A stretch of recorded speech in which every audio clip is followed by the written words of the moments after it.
the steady nature of David Axelrod, the not-so-steady nature of Robert Gibbs, only because he went to Auburn. But these are good, decent, steady men that don't go around flipping people off or screaming "fuck you" at the top of their lungs.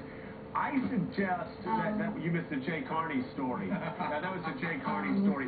I didn't use the word. Honey. So Mike Barnacle. Yes, sir. The chances are good that Rahm Emanuel is going to have to become a member of the Obama campaign. The chances are better that without the 7-second delay. But anyway, let me ask Chuck Joe, you know, what he thinks the prospects are for my belief, as it is his belief, as he just articulated it.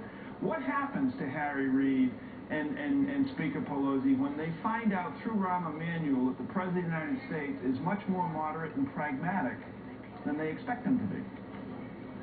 Well, it's interesting you say that. I think... Oh, hold on, let me call a timeout. Yeah, there you go. Yes. No, you meant to I say did the not letter. say what Hold you on. said. Come to mommy right here.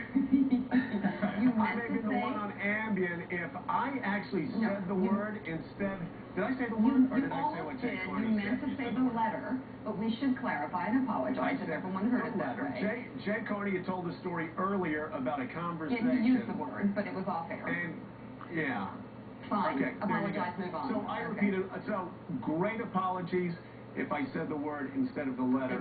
My wife is going to kill me when I get home. So sorry. Worse than the FCC. I'm so sorry. Great apologies. I'm going to text her right now.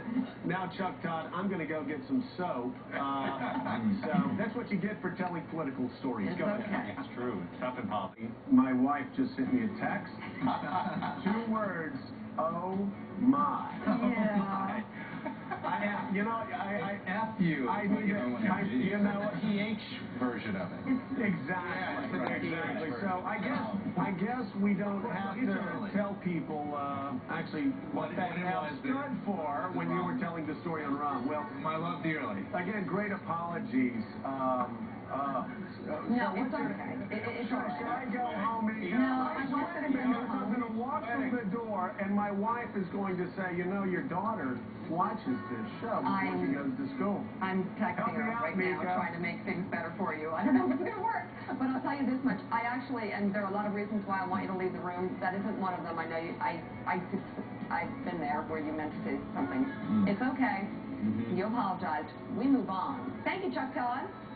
I'm in trouble. It's okay. My wife's going to get me. You're in All right, big coming trouble. up next, we got Democratic strategist Bob Schrum. But first, Indiana Senator Evan Bayh when we return.